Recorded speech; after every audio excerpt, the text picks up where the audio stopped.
Salut tout le monde, donc je vais vous faire voir le nœud baril, premier accord de bas de ligne pour la pêche à la mouche.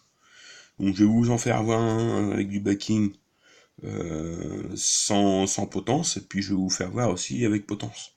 Et c'est le nœud que j'utilise pour mes potences j'utilise le plus, que je préfère. Donc là j'ai pris mes deux bouts de backing. Moi c'est du fil hein, normalement, mais c'est pour la visibilité. Donc je fais un côté comme ça, je prends mes deux fils bien côte à côte. Prends mon premier côté, je fais une boucle comme ça, et après je passe 3 fois dedans.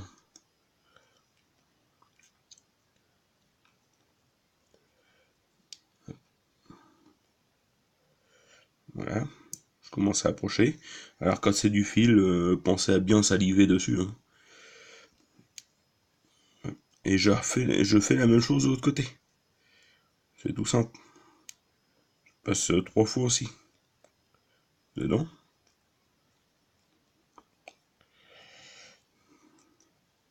Tac. Voilà. Et après, je rapproche mes deux nœuds comme ça. Hop. Mais surtout, pensez à bien saliver sur vos nœuds. En vrai. Après, vous coupez vos deux excédents. Voilà. Voilà. Bon bah là ça fait grossier parce que c'est du backing. Mais c'est un nœud que j'aime bien, que j'utilise beaucoup sur le maxima et quand je veux faire une potence sur mes pointes. Voilà. Donc je vais vous faire voir le même nœud mais avec une potence. Donc je prends toujours mes deux fils bien côte à côte comme ça. Et d'un côté je vais prendre un peu plus en fil. Vous voyez, je mets un peu plus. Je passe mes 3 fois toujours dans ma boucle. Hop, hop. Je commence à approcher mon nœud. Hop. Après, je refais la même chose de l'autre côté. Mais l'autre côté, il n'y a pas besoin. Faut laisser plus long que d'un côté. Hein. Je passe 3 fois dans le. Toujours pareil. J'approche mon nœud. Et voilà. Là, on arrive à un moment donné où il va falloir que je passe la partie plus longue. Vous voyez, ça fait deux parties comme ça. Entre mes nœuds. Et je vais passer la partie plus longue entre les deux.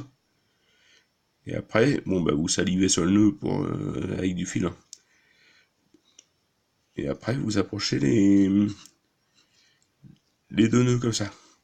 Et vous voyez, ça fait une potence qui est vraiment à l'équerre du bas de ligne. Et c'est pour ça que j'aime bien. Voilà, vous coupez l'excédent. Alors, l'excédent, c'est le morceau que vous n'avez pas repassé entre les deux nœuds. Voilà. Coupez l'excédent. Vous voyez bien, ça fait bien un bas de ligne, enfin une potence bien à l'équerre du fil. Donc voilà. Donc je vais vous faire voir avec du maxima. Donc, je vais vous faire voir avec une potence, mais bon, après ça revient toujours pareil. Hein.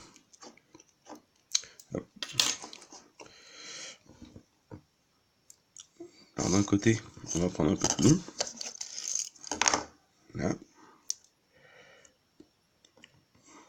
Vous faites votre boucle. Vous passez 3 fois.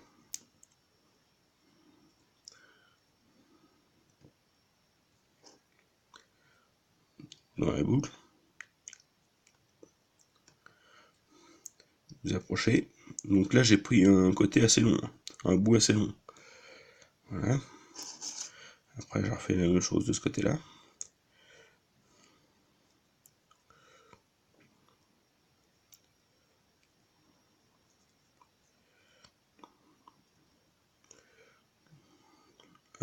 J'approche mon nœud. Et ensuite, c'est cette partie-là. Je passe bien entre mes deux parties de fil. Voilà.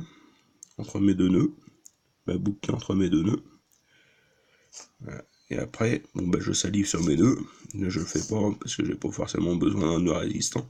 C'est juste pour faire la démonstration. Et ensuite, je coupe l'excédent. Donc c'est le fil plus court qu'on n'a pas repassé entre les deux nœuds. Je coupe l'excédent. Voilà. Donc là, vous voyez bien, c'est bien à l'équerre par rapport à mon, à mon baling. Voilà. Donc après, si vous voulez faire juste le nœud de baril sans la potence, il n'y a pas besoin de repasser l'excédent entre les deux nœuds. Voilà, donc je vais pas vous montrer. Ça évite de perdre des minutes. Voilà, voilà. Donc je vous souhaite des bons nœuds. Salut, à la prochaine.